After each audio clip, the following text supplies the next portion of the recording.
Bonjour, mon nom c'est Sabrina et je suis libraire jeunesse à la librairie Monet. Donc aujourd'hui, je suis là pour vous parler des incontournables du mois de mai dans la section intermédiaire.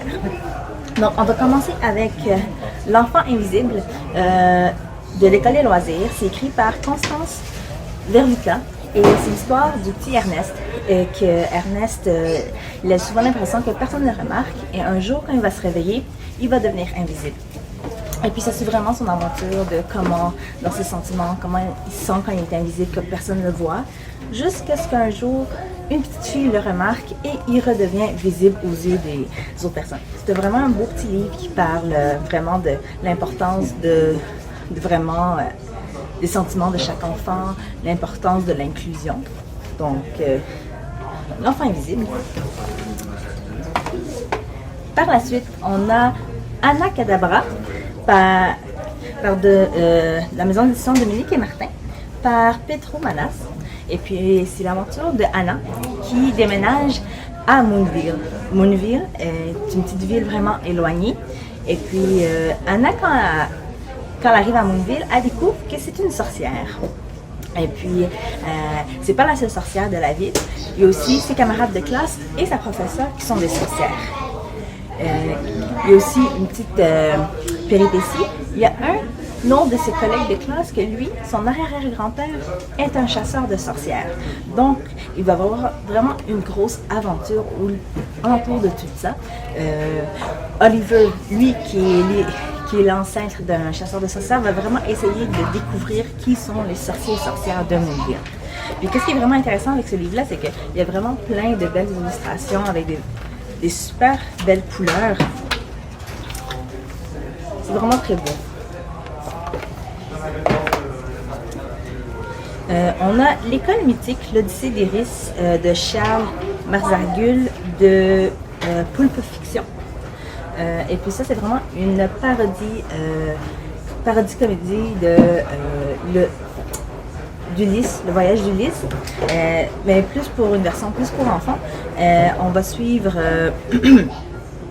l'histoire de Iris et Lenny, qui c'est un petit couple en CE2, et puis les vacances d'été approchent, et puis les deux enfants vont être séparés. Et Iris refuse d'être séparée de son amoureux, donc elle va essayer de tout faire pour aller le rejoindre. Donc comme dans la vraie mythologie de l'histoire d'Ulysse, Iris va passer par les mêmes épreuves, mais en version un petit peu plus comique.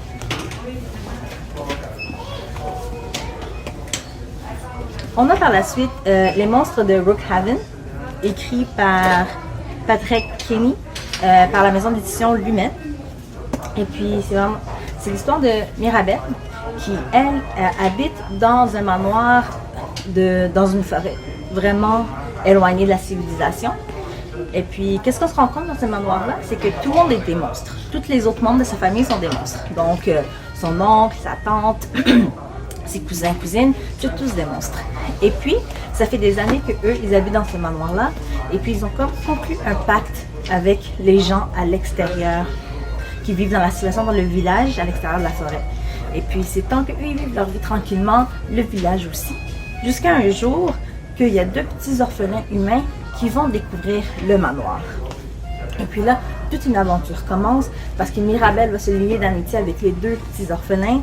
Et puis, il va y avoir un grand danger qui va planer tout autant sur le village que sur le manoir. Ils vont devoir essayer de résoudre ça.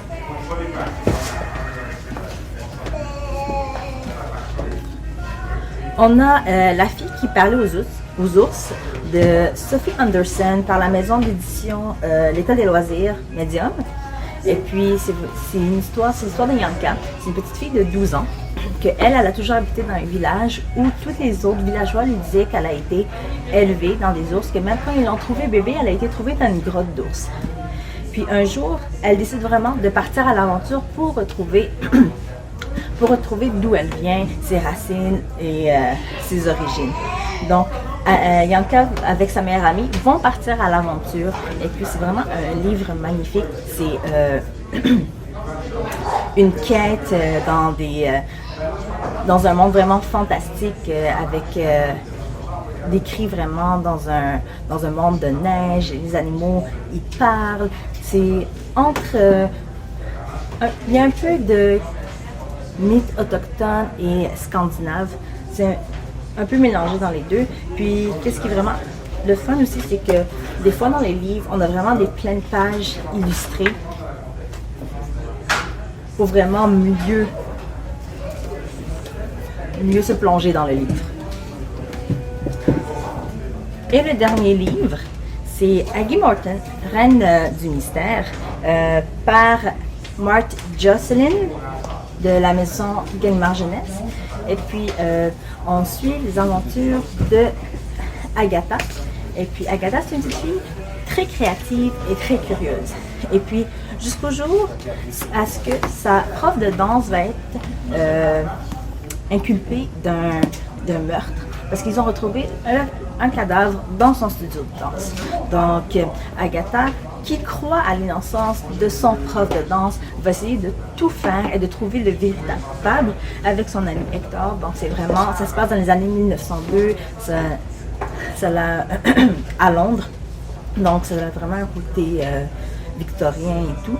Et puis, c'est vraiment une belle aventure pour tous les enfants qui aiment les livres d'enquête, policiers. C'est vraiment un livre à essayer. Donc, c'était tout pour le mois de mai pour les incontournables. Donc, on se revoit le mois prochain. Au revoir. Bonjour à tous, Marie-Pierre Duquette, libraire secteur jeunesse à la librairie Monet. Aujourd'hui, je vous présente les fictions pour le primaire, les incontournables pour le mois de mai. Donc, on va commencer avec un sublime album aux éditions Thierry Magny. Premièrement, là, tout ce qui est paratexte, là, on est vraiment dans un bijou, la première de couverture, la quatrième de couverture.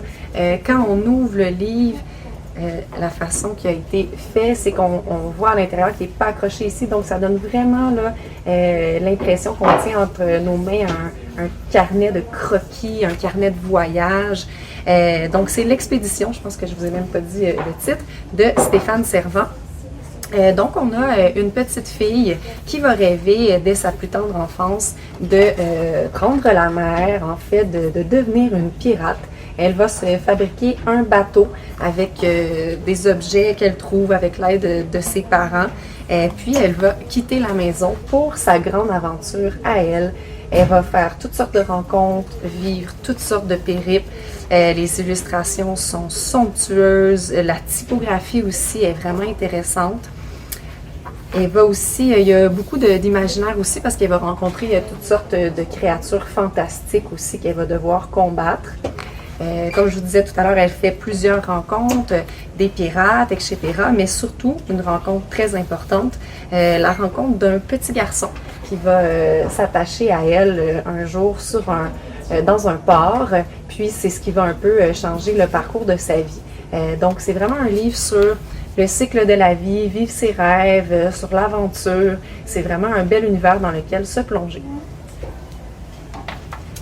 Je poursuis avec Sam Cartographe. Ici, on a un livre qui est très original aux éditions Père Fouettard. Une histoire toute simple. C'est Sam, une petite chatte, qui part se balader la nuit lorsque sa famille est au lit.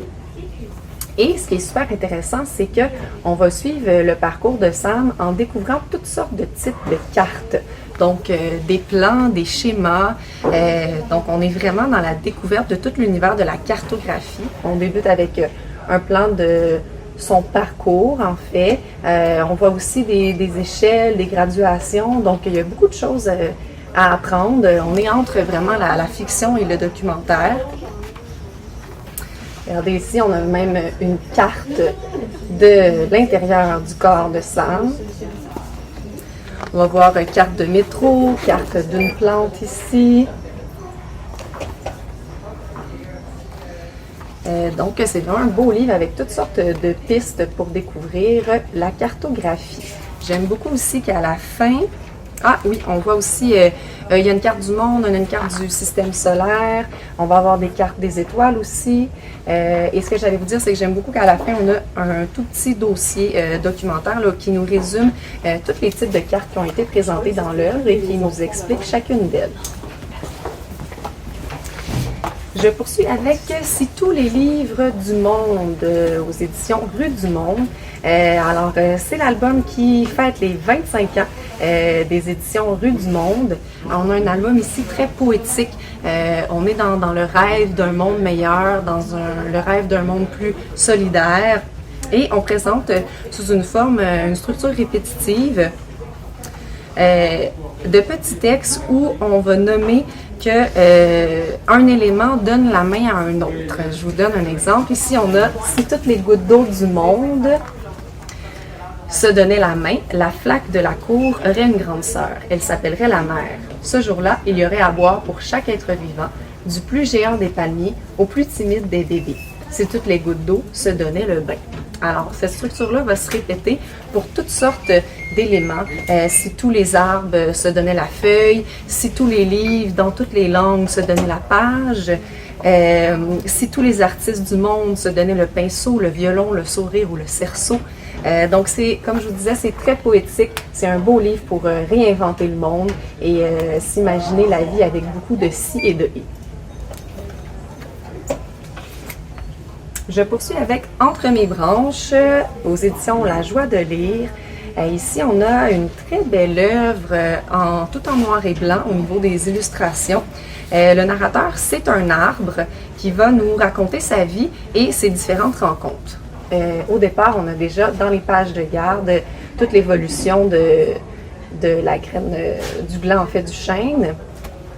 Puis, ensuite, on a toujours un court texte poétique et une illustration qui vient beaucoup compléter le texte, qui vient apporter du sens au texte, parce que avec seulement le texte, on n'aurait pas toutes les infos. Regardez ici, à peine né, j'ai échappé à de mortels dangers. Bon nombre de mes frères et sœurs n'ont pas eu cette chance. Et on a le sanglier à côté.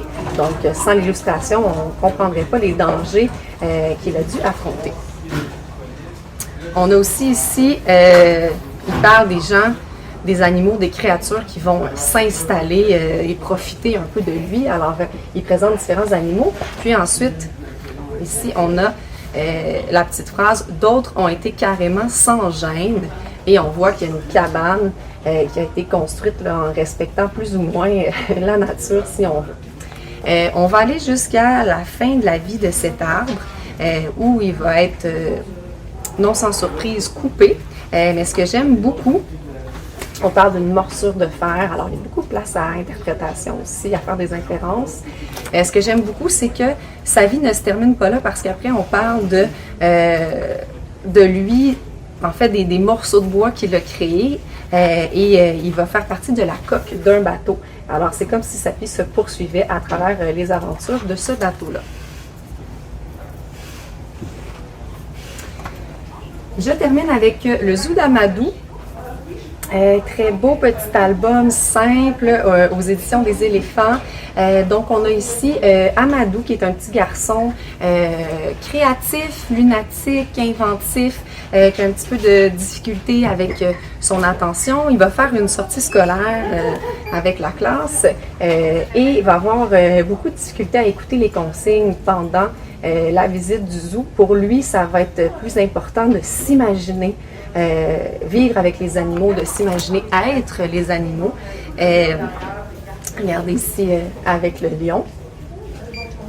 Puis plus l'histoire va avancer, plus les camarades vont avoir envie, être tentés de faire la visite du zoo à la manière d'Amadou.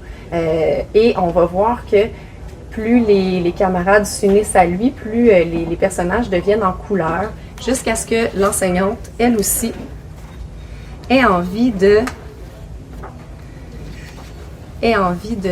voir la visite à travers le regard inventif d'Amadou.